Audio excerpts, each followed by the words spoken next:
দর্শক স্বাগত জানাচ্ছি গ্রিন টেলিভিশনের নিয়মিত আয়োজন প্রশ্নোত্তরে। আপনাদের সাথে আছি সৈয়দা রিমি।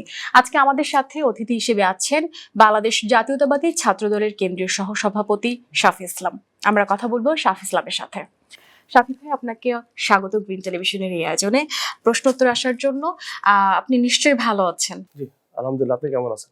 জি, আমিও অনেক ভালো আছি। ভাই, আমি একটু প্রথমে আপনার কাছে জানতে চাইবো ৫ আগস্টের যে গণঅভ্যুত্থান, এর পরবর্তীতে আমরা বাংলাদেশের যে কথা বলছি, নতুন বাংলাদেশের যে কথা বলছি, একজন তরুণ ছাত্রনেতা হিসেবে এই নতুন রাষ্ট্র বিনির্মাণে বর্তমান সরকারের ভূমিকা কি হওয়া উচিত বলে আপনি মনে করেন? হ্যাঁ, ধন্যবাদ আপনাকে।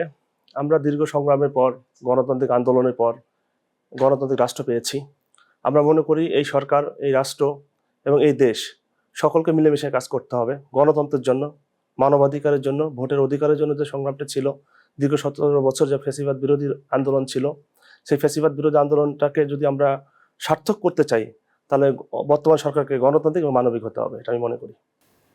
আচ্ছা, দেশ পুনর্গঠনে বা অর্থনৈতিক উন্নয়নে তরুণ প্রজন্মের পক্ষ থেকে নতুন সরকারের কাছে আসলে আপনাদের প্রত্যাশাটা ঠিক কিরকম? নতুন সরকারের কাছে আমাদের প্রচুর প্রত্যাশা। এই কারণে বলছি, কারণ এই সরকার দীর্ঘ সংগ্রাম, আন্দোলন, অনেক রক্ত, অনেক প্রাণহানি এবং অনেক জেল জুলুম হুলিয়ে ফেস করে আমরা এত দূর এসেছি। এই সরকারের কাছে আমাদের প্রধান লক্ষ্য বা প্রধান আমাদের যে প্রত্যাশা, সেটা হচ্ছে মানবিক বাংলাদেশ বিনির্মাণ। পাশাপাশি বাংলাদেশের প্রতিটা নাগরিক, যারা যে মতেরই হোক, যে পথেরই হোক, যারা সহাবস্থানে থাকবে, যাদের কথা বলার স্বাধীনতা থাকবে, মত প্রকাশের স্বাধীনতা থাকবে, যেগুলো আইন দ্বারা নিষিদ্ধ, যারা আইনে সিদ্ধ নয়, বা রাজনৈতিক কারণে বা অপকর্মের কারণে, রাজনৈতিক প্রতিহিংসার কারণে যারা বিভিন্ন বিগত সরকারের সময় যারা রাজনৈতিকভাবে অনেকে জেল জুলুম বা হুলিয়া সৃষ্টি করেছে, যারা আইনভাবে নিষিদ্ধ, তাদের ব্যাপারটা সরকার এবং রাষ্ট্র সিদ্ধান্ত নেবে। কিন্তু সাধারণ শিক্ষার্থী হিসাবে, একজন রাজনৈতিক কর্মী হিসাবে, রাজনৈতিক সহাবস্থান, মানবিক বাংলাদেশ আমি প্রত্যাশা করি। আচ্ছা, রাষ্ট্র সংস্কারের এই প্রক্রিয়ায় তরুণদের আকাঙ্ক্ষার প্রতিফলনটা আসলে নিশ্চিত করতে সরকার বা রাজনৈতিক দলের কাছে বা রাজনৈতিক দলগুলোর মধ্যে সমন্বয়টা আসলে কিরকম হওয়া উচিত? অবশ্যই আপনার রাজনৈতিক আকাঙ্ক্ষা শুধু না, রাষ্ট্রীয় স্বার্থ, দেশীয় স্বার্থ যদি আপনি বাস্তবায়ন করতে চান, তাহলে আপনাকে অবশ্যই সকল রাজনৈতিক দলকে একসাথে কাজ করতে হবে। বিশেষ করে জাতীয় ইস্যুতে সকল রাজনৈতিক দলকে একত্রিত কাজ করতে হবে। আপনি যদি বিশ্বের বড় বড় রাষ্ট্রের দিকে তাকিয়ে থাকেন, দেখেন তারা কিন্তু রাজনৈতিক মতভেদ থাকতে পারে, মত পার্থক্য থাকতে পারে, কিন্তু জাতীয় ইস্যুতে তারা কিন্তু এক হয়। এই ব্যাপারটাতে একটু বলতে চাই যে আমাদের দেশে কি আসলে এটা সম্ভব বা সম্ভব, হচ্ছে কি? সম্ভব। এই সরকার এসেছে, বিরোধী দল যারা আছে তারা কি সমন্বয় মানে একসাথে কি কাজ করছে বা তাদের মধ্যে এই ব্যাপারটা আছে কিনা যে একসাথে কাজ করার যে ব্যাপারটা এই দেখছি? সরকারের বয়স তো মাত্র 4 মাস। আর সরকারের যে সদিচ্ছা দেখছি আমরা, সরকার প্রধান হয়ে বিরোধী দলের সাথে যে সুন্দর সৌহার্দ্যপূর্ণ আচরণ করছে, যে সুন্দর আপনার সংসদের ভিতরে এবং বাইরে যে পরিবেশ দেখছি, আমরা মনে করি আমরা ভালো দিকে আগাচ্ছি। আপনি যদি পাশাপাশি সারা বিশ্বের উন্নত বিশ্বগুলো দেখে তাকান, বিশেষ করে আমেরিকা তো 250 বছর সম্ভবত তাদের স্বাধীনতা দিবস পালন হচ্ছে। অনেক দেশে যারা 100 বছর পার করেছে, তাদের ভিতরে রাজনৈতিক কালচারটা দেখবেন। আমরা তো সেই হিসেবে স্বাধীনতা 50-55 বছর। মানে আমাদের আমাদের দেশে সময় কি লাগবে। সেই রাজনৈতিক কালচারটা কি আছে বা হওয়ার সম্ভাবনা কি ওরকম হ্যাঁ, আছে অবশ্যই কিনা? সম্ভব। সম্ভাবনাময় বাংলাদেশ। আমরা সম্ভাবনা আছে দেখেই তো আমরা রাজনীতি করছি। কিন্তু আমরা অনেক সময় দেখেছি যে যে সরকার ক্ষমতায় থাকেন, বিরোধী দলের যারা আছেন তারা কিন্তু সরকারের পক্ষে হোক বিপক্ষে হোক, বিপক্ষের কথাগুলো আমরা বেশি শুনতে পাই অনেকটা সময়। আর গণতন্ত্র সৌন্দর্য তো বিরোধিতা। আপনার একটা ট্রেন লাইন যখন দেখবেন আপনি, একক লাইনের উপর ট্রেন চলতে পারে না। ঠিক গণতন্ত্র রাষ্ট্রে সরকারি দল থাকবে, বিরোধী দল থাকবে। বিরোধী দল তাদের বিরোধী মতামত দিবে, সরকারি দল তাদের পক্ষে মতামত দিবে। এই পক্ষে বিপক্ষ মিলে একটা ডিবেট হবে। ডিবেটের পর একটা কনক্লুশন আসবে, একটা সলিউশন আসবে। এটাই তো সরকার, রাষ্ট্র এবং গণতন্ত্র। এরপর একটু জানতে চাইবো বাংলাদেশ জাতীয়তাবাদী ছাত্র দলের আগামী কেন্দ্রীয় কমিটি আসলে কেমন হওয়া উচিত বা আপনারা কি পদের চেয়ে মেধা বা সাংগঠনিক দক্ষতাকে বেশি প্রাধান্য দিয়ে অবশ্যই, থাকেন অবশ্যই কিছু? সাংগঠনিক দক্ষতাকে আমরা বেশি প্রাধান্য দেই। আমার ব্যক্তিগতভাবে মতামত বা আমাদের সংগঠনের অধিকাংশ নেতাকর্মীর মতামত হচ্ছে, আম আগামী নেতৃত্বে যারা আসবে তারা অবশ্যই দক্ষ সংগঠক হতে হবে, প্রথমে ত্যাগী হতে হবে, তাদের ব্যাকগ্রাউন্ড থাকতে হবে। আপনি ফার্স্ট ইয়ারে একটা ছেলে হুট করে এসে তো ছাত্রদল দায়িত্ব নিতে পারবে না। দলের আদর্শ সম্পর্কে জানতে হবে, দলের মূলনীতি রয়েছে, এবং শিক্ষককে প্রগতি সংগঠন বাংলাদেশ জাতীয়তাবাদী ছাত্রদল, এই ছাত্রদলটাকে মন থেকে তার ধারণ করতে হবে, লালন করতে হবে। এই ছাত্রদলের সম্পর্কে তার সঠিক ধারণা থাকতে হবে। আমরা এখন ভালো দিন কাটাচ্ছি, ঠিক আছে, কিন্তু ভালো দিনের পাশে যে আমাদের যে দুর্গম দিনগুলো ছিল, সেই দুরন্ত সময়ে আমাদের রাজপথে যারা শ্রম দিয়েছে, ঘাম দিয়েছে, সময় দিয়েছে, যারা জীবনের সর্বোচ্চ সময়টুকু রাজপথে দিয়েছে, আমরা তাদেরকে রাষ্ট্রের বা বর্তমান সময়ে ছাত্র সংগঠন হিসাবে সর্বোচ্চ জায়গায় চাই আমরা। আচ্ছা। বিগত বছরগুলোতে আমরা আসলে শিক্ষাঙ্গনে যে ছাত্র রাজনীতির যে রূপ আমরা দেখেছি, সেখান থেকে বেরিয়ে এসে বর্তমান সময়ে যে ছাত্র রাজনীতি আছে বা সেখানে আসলে কি, কি গুণগত পরিবর্তন বা আমূল কোনো পরিবর্তন আসা মানে আসলে মানে আসবে কিনা বা আসা জরুরি কিনা বলে মনে করেন? এসেছে। আপনি যদি লক্ষ্য করে দেখেন, বিগত ফ্যাসিবাদ সরকারের সময় বিরোধী দলের সংগঠনগুলো ক্যাম্পাসে কথা বলতে পারত না। কথায়, কথায় হয়রানি, মামলা, হামলা, শারীরিক নির্যাতন। আপনি লক্ষ্য করে দেখবেন বর্তমান সরকার, জনাব তারেক রহমানের সরকার, আম আমাদের এই গণতান্ত্রিক উপায়ে নির্বাচিত সরকার ক্ষমতায় আসার পরে আপনি লক্ষ্য করে দেখবেন আপনার বিরোধী দল যারা, বিরোধী মত যারা, তারা ক্যাম্পাসে কিন্তু তারা সেই আগের মতো সেইরকম কোনো বাজে কোনো ফেস হচ্ছে না। পাশাপাশি তারা তাদের মতামত দিচ্ছে। ছাত্র সংগঠন হিসেবে বাংলাদেশ জাতীয়তাবাদী ছাত্রদল খুব সহনশীল আচরণ করছে। তারা কোনো উগ্র মতবাদ দিচ্ছে না। তারা কারোর উপর কোনো দায়ভার চাপিয়ে দিচ্ছে না। এবং ক্যাম্পাসগুলোতে গেস্ট রুম কালচার নেই। আপনি যদি লক্ষ্য করে দেখবেন, ঢাকা বিশ্ববিদ্যালয়ে একটা ব্যাড কালচার ছিল, গেস্ট রুমে জোর গেস্ট করে রুম নিয়ে কালচার। আসা। সেই গেস্ট রুমে এসে নির্যাতন করে, বা গেস্ট রুমে এসে নিয়ে এসে ছাত্র শিক্ষার্থীদেরকে মিছিলে নিয়ে আসা। ছাত্রদল এই সমস্ত রাজনীতি করছে না। এটা একটা গুণগত পরিবর্তন, এবং ৫ই আগস্টের পরে এটা বাংলাদেশে একটা আমি বলবো গ্রেট সাকসেসফুল পরিবর্তন। আচ্ছা। আ ক্যাম্পাসের সব ছাত্র সংগঠনের সহাবস্থান এবং সুস্থ ধারার রাজনীতির পরিবেশটা ফিরিয়ে আনতে ছাত্রদলের পক্ষ থেকে মানে কি কৌশল বা কি ধরনের পন্থা আসলে অবলম্বন করছে বা করা উচিত বলে মনে করছেন? ছাত্রদল মূলত আপনি ৫ তারিখের পর যদি দেখবেন, আগে ক্যাম্পাসে শোডাউন হতো। আমাদের ঢাকা বিশ্ববিদ্যালয়ে এখন শোডাউন হয় না। আগে ক্যাম্পাসে দেখবেন, মানে বিগত ফ্যাসিবাদের সময় দেখবেন ক্যাম্পাসে জোর জবরদস্তি রাজনীতি ছিল। আপনি যদি বিশ্বজিৎ হত্যাকাণ্ড দেখেন, আবরার ফাহাদ হত্যাকাণ্ড দেখেন, ক্যাম্পাসে কিন্তু এগুলো হচ্ছে না। তা ছাত্রদল তার দায়িত্বশীল ভূমিকা পালন করছে এবং ছাত্রদলের সহাবস্থানের রাজনীতি বিশ্বাস করে। ছাত্রদল বাংলাদেশের বর্তমান প্রেক্ষাপটে সবচেয়ে যৌক্তিক এবং সুন্দর রাজনীতি করে যাচ্ছে। আচ্ছা। শিক্ষাঙ্গন বা সমাজে আমরা যে মুক্ত চিন্তার কথা বলি বা মুক্ত চিন্তা চর্চার কথা বলি, সেটা বাড়াতে বা ভিন্ন মতের প্রতি শ্রদ্ধাশীল পরিবেশ তৈরি করতে ছাত্র সংগঠন বা বিশ্ববিদ্যালয়গুলো মানে যে প্রশাসন আছে বিশ্ববিদ্যালয়ে, তাদের আসলে কি করণীয় থাকতে পারে বা কি করা উচিত বলে মনে বিশ্ববিদ্যালয় করেন? প্রশাসনগুলো উচিত ছাত্র সংগঠনগুলোর সাথে নিয়মিত বসা প্রথমত। সেকেন্ড হচ্ছে ছাত্র দলের বা অন্যান্য সংগঠন যারা আছে তাদের ডিবেট হতে পারে। তাদের মান্থলি হোক, উইকলি হোক, বা বিভিন্ন ফাংশনে তাদের সাথে সহাবস্থানে গণতান্ত্রিক চর্চা হতে পারে। কথা, তর্ক, বিতর্ক হতে পারে এবং তাদের মতামত মানে মতামত প্রকাশের একটা একটা জায়গা আসলে একটা তৈরি স্পেস করে একটা দেওয়া উচিত। স্পেস দেয়া এবং দরকার। এটা গেট টুগেদার টাইপের হতে পারে। এটা বিভিন্ন ফাংশনাল হতে পারে। এটা বিভিন্ন ইস্যু কেন্দ্র করে হতে পারে। এটা আমি মনে করি সকল সংগঠনগুলো একসাথে বসলে এটা সমাধান হবে। আচ্ছা, একটা বৈষম্যহীন বা স্বৈরাচার মুক্ত জাতি গঠনে দেশের সাধারণ তরুণ যে সমাজটা রয়েছে, এই সমাজকে কিভাবে আসলে মূলধারার রাজনীতির সাথে সম্পৃক্ত করা যায় বা তাদেরকে অনেকে কিন্তু আছেন ছাত্র রাজনীতির প্রতি বিমুখ হয়ে পড়ছেন। তাদেরকে আসলে কিভাবে সম্পৃক্ত করা যায় বলে আপনি মনে করেন? হ্যাঁ, এটা একটা গুরুত্বপূর্ণ প্রশ্ন বলেছেন। আবার বর্তমান তরুণরা এই দেশের প্রাণ। তরুণরাই কিন্তু বুকের তাজা রক্ত ঢেলে দিয়েছে, গণতন্ত্র ফিরিয়ে এনেছে। তরুণরা রাজনীতির বিমুখ আমি বলতে পারব না, বা আমার বলা উচিত হবে না। তরুণরা অবশ্যই রাজনীতির পক্ষে। তবে তরুণরা গতানুগতিক রাজনীতি পছন্দ করে কিনা? গতানুগতিক আসলে হ্যাঁ, অনেক জায়গায় দেখা গিয়েছে যে রাজনীতির কারণে কিন্তু অনেকের ছাত্র জীবন নষ্ট হয়ে গিয়েছে, অনেকে হ্যাঁ, প্রাণ হ্যাঁ। দিয়েছেন। সেই ক্ষেত্রে কিন্তু অনেকে একটু রাজনীতি বিমুখ হয়েছে। এটা দেখা গিয়েছে অনেক জায়গায়। এটা সেই ক্ষেত্রে কি বাংলাদেশের বলবেন? প্রেক্ষাপটে আমার কাছে একটু ভিন্ন মনে হয়। স্বাধীনতার ইতিহাস যদি আপনি লক্ষ্য করে দেখেন, ৫২ র ভাষা আন্দোলন, ৬৯ গণ অভ্যুত্থান, ৭১ এর স্বাধীনতা যুদ্ধ, ৯০ এর স্বৈরাচার আন্দোলন, ২৪ এ ফ্যাসিবাদ বিরোধী আন্দোলন, সকল আন্দোলনে কিন্তু তরুণরা, ছাত্ররাই কিন্তু জীবনের সবচেয়ে গুরুত্বপূর্ণ সময় ঢেলে দিয়েছে এবং সবচেয়ে বড় কথা, বুকের তাজা রক্ত রাজপথে ঢেলে দিয়েছে। তো আমি বলবো না তরুণরা রাজনীতি বিমুখ। এখন প্রশ্ন হচ্ছে তরুণরা গতানুগতিক রাজনীতি পছন্দ করে কিনা। আমাদের রাজনীতি লেজুর ভিত্তিক রাজনীতি বলে একটা কথা রয়েছে। মূল সংগঠনের সাথে যে নিজেদের যে কখনো ডিবেট হয় না, এই টাইপের একটা কথাবার্তা রয়েছে। তরুণরা একটু বিপ্লবী হয়, তরুণরা একটু গতানুগতিক চিন্তা চেতনা করে না। তরুণদের সেই চিন্তা চেতনাকে আমরা শ্রদ্ধা করি, আমরা ভালোবাসি।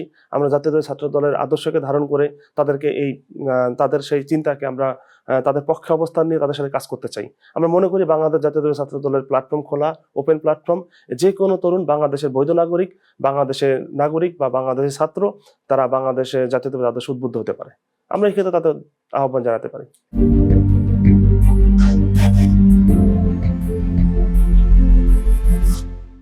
সাম্প্রতিক সময়ে মব জাস্টিস বা মব কালচার কিন্তু একটা বড় উদ্বেগের কারণ হয়ে দাঁড়িয়েছে। এই আইন নিজের হাতে তুলে নেওয়া যে প্রবণতা, এটা বন্ধে আসলে রাজনৈতিক কর্মী হিসেবে বা তরুণ রাজনৈতিক ব্যক্তিত্ব হিসেবে আসলে আপনি কি মনে করছেন, বা সরকারের এখানে কোনো হস্তক্ষেপ করার কিছু আছে কিনা, মানে আপনার মতামতটা আসলে এই বিষয়টাকে কি? এক্ষেত্রে আমার প্রধান মতামত হচ্ছে যারা আধুনিক যুগে বা বর্তমানে যারা আমরা জেনজি বলছি, এই তরুণ জেনারেশনকে মব জাস্টিস প্রতিরোধ করতে গেলে প্রথমে যেটা করতে হবে তাদের আইনের প্রতি শ্রদ্ধাশীল থাকতে হবে। আপনার গুজবে কান দেওয়া যাবে না। একটা ঘটনা ঘটছে, সেটা জাস্টিফিকেশন নিজে নিজে করা যাবে না। আপনার এখানে দুটা বিষয় লক্ষ্য করবেন। আমাদের সমাজে অসংখ্য ঘটনা ঘটছে। দেখবেন একটা শিশু পানিতে পড়ে যাচ্ছে, তরুণরা ভিডিও করতেছে। শিশুটা তুলতে যাচ্ছে না। এই যে একটা মানসিকতা, এই মানসিকতাতে বের হয়ে আসতে হবে। পাশাপাশি মবের যে সমস্যাটা হচ্ছে, আমরা ফেসবুকে একটা এই যে মানসিকতা বন্ধের কথা আপনি বলেন, এটা আসলে বন্ধ করতে গেলে যে করণীয় ব্যাপারটা আসলে কি, এটা কিভাবে জি, মানুষের মধ্যে এক্ষেত্রে ছড়িয়ে দেওয়া প্রথম যায়? হচ্ছে ল জানতে হবে। আমাদের দেশে তো রুলস রেগুলেশন ল আছে। আপনার আইনের প্রতি শ্রদ্ধাশীল থাকতে হবে। একটি রাষ্ট্র আপনা আপনি চলতে পারে না। একটি রাষ্ট্র মবের সৃষ্টিতে হতে পারে না। একটি রাষ্ট্র মব কেন্দ্র করে তো গড়ে উঠতে পারে না। এই রাষ্ট্র তো আধুনিক সমাজ ব্যবস্থা, গণতান্ত্রিক রাষ্ট্র। এই রাষ্ট্রে যারা সকল টাইপের লোক থাকবে। একটা তরুণ ছেলে বা একটা তরুণ ভাই বা একটা বোন ফেসবুকে একটা গুজব শোনার সঙ্গে সঙ্গে সে যে অ্যাকশনে যাবে, এ তো হতে পারে না। এটা বন্ধের প্রধান লক্ষ্য বা প্রধান হাতিয়ার হতে পারে আইনের প্রতি শ্রদ্ধা থাকতে হবে। সেকেন্ড হচ্ছে আপনার মবের প্রতি আপনার অযথা গুজবে কান দেওয়া যাবে না। থার্ড হচ্ছে যেকোনো বিষয়, যেকোনো সমস্যা আপনার চেষ্টা করতে হবে নিজেদের ভিতর সমাধান করা যায় কিনা। এই কথায় কথায় যে আমরা একে অপরকে ঝাঁপিয়ে পড়ি, আক্রমণ করি, এই এগ্রেসিভ মাইন্ড থেকে বের হয়ে আসতে হবে। এই যে এগ্রেসিভ মাইন্ডের কথা বলেন, এটা আসলে অনেকের মধ্যে আছে, এই ব্যাপারটা ঘটছেও। সেই ক্ষেত্রে আসলে যারা বুঝতে পারছেন না, যারা আইন মানছেন না, তারা এই ধরনের কাজে জড়িয়ে পড়ছেন।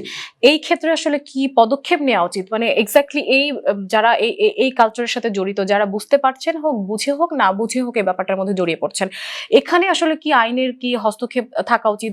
কি ধরনের আইন প্রয়োগ করা উচিত?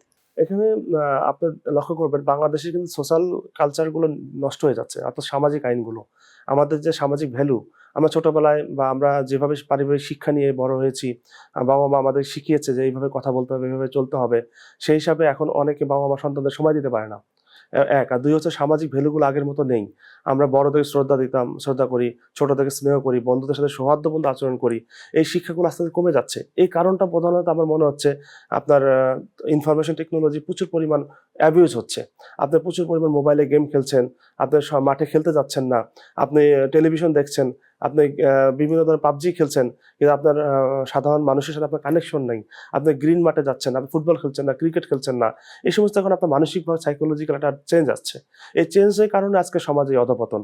আর পাশাপাশি আ আ আইন আইন প্রয়োগকারী সংস্থাগুলো অযথা হস্তক্ষেপ করে।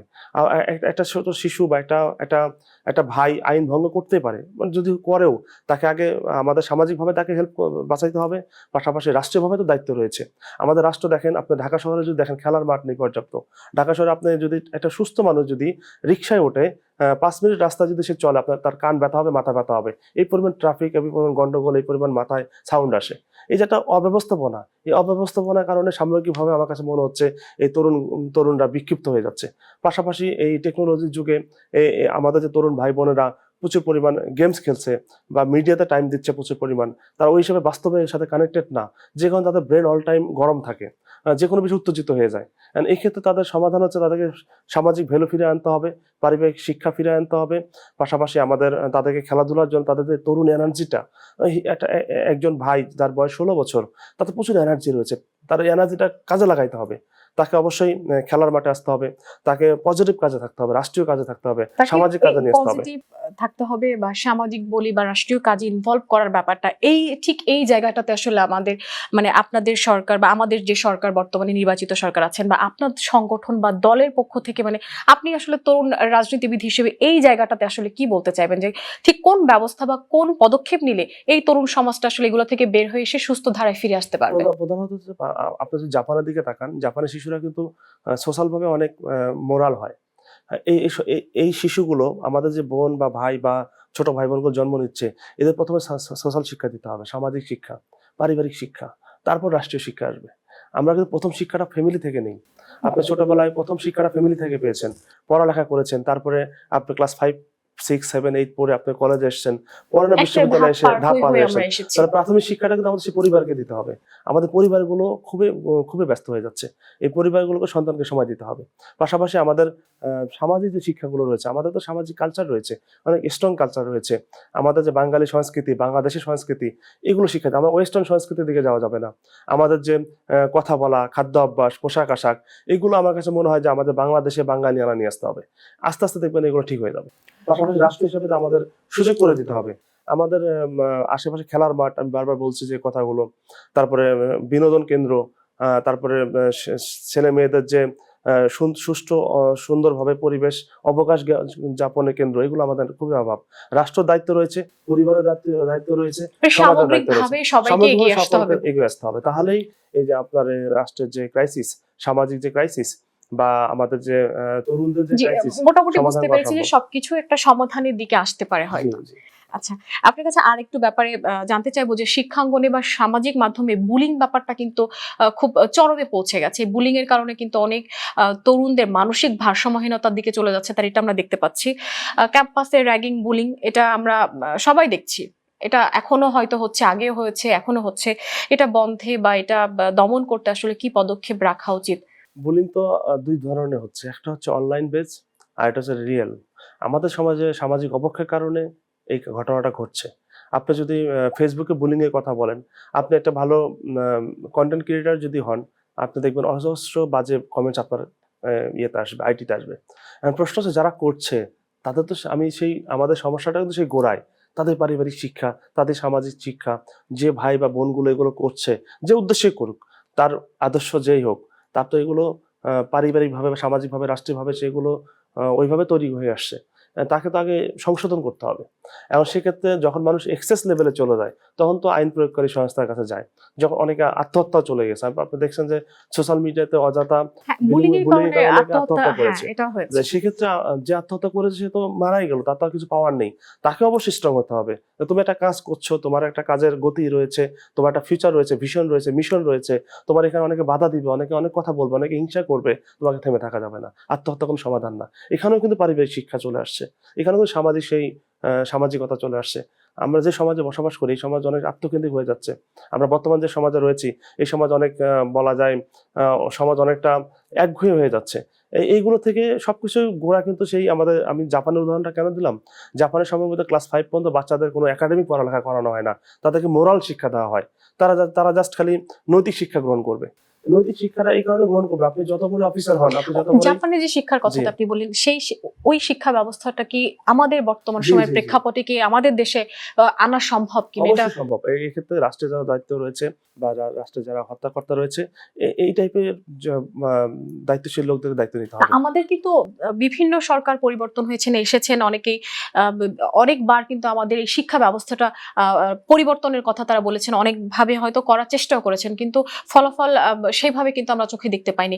আপনাদের বর্তমান যে সরকার এসছে বা আপনাদের দল, যেটাই বলি না কেন, এনাদের আসলে কি মানে পরিকল্পনাটা আসলে কি শিক্ষা ব্যবস্থাকে চেঞ্জ করার জন্য? যেহেতু শিক্ষা ব্যবস্থার কথা বারবার উঠে আসছে, আপনি বলছেনও, জাপানের কথাটা তুলে বলেছেন, এটা নিয়ে কি কোনো ধরনের কোনো মানে পরিবর্তনের দিকে যাওয়ার কোনো পরিকল্পনা রয়েছে কিনা?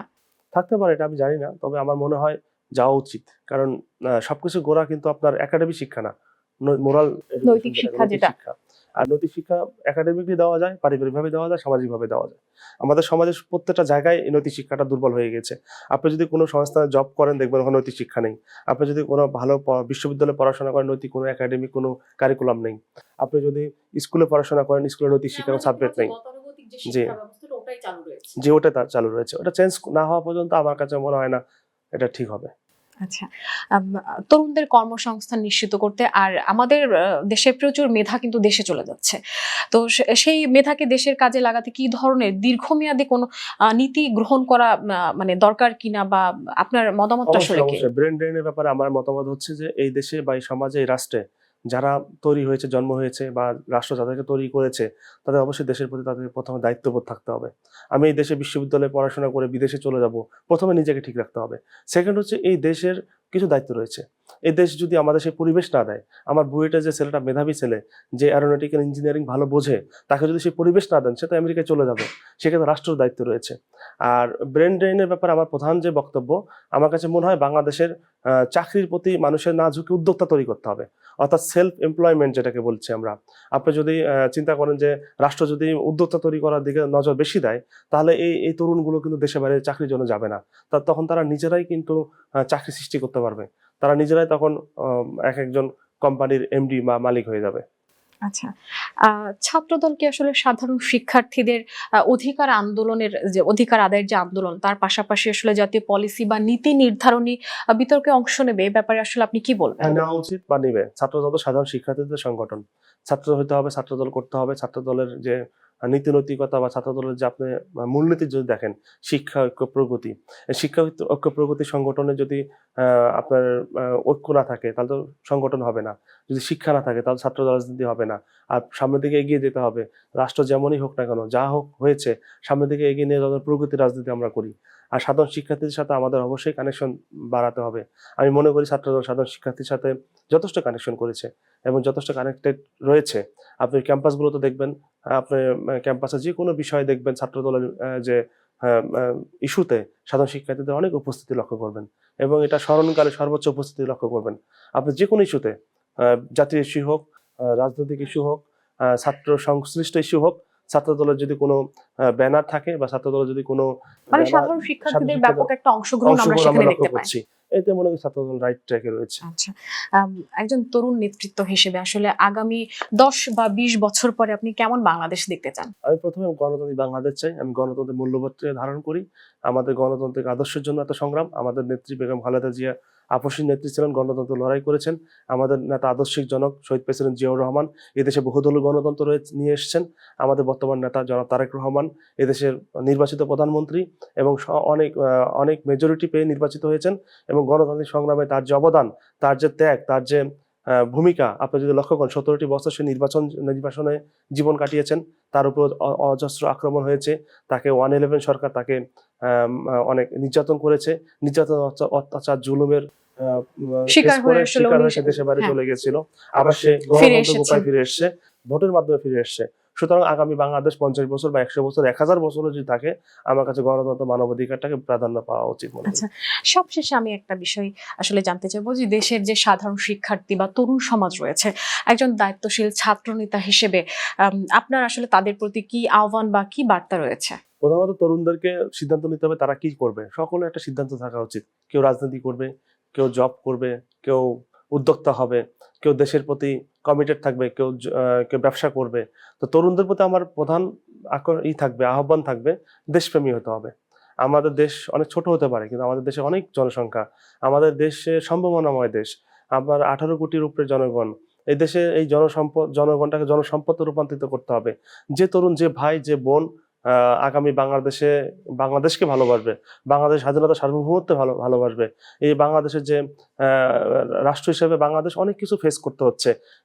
প্রতিবেশী রাষ্ট্রের পুশিন, তারপর বহিরাষ্ট্রের চাপ, আন্তর্জাতিক রাজনৈতিক অঙ্গনে বাংলাদেশে যে অপমান, বিশেষ করে রোহিঙ্গা ইস্যুতে আমাদের পক্ষে কেউ ভোট দেয় না।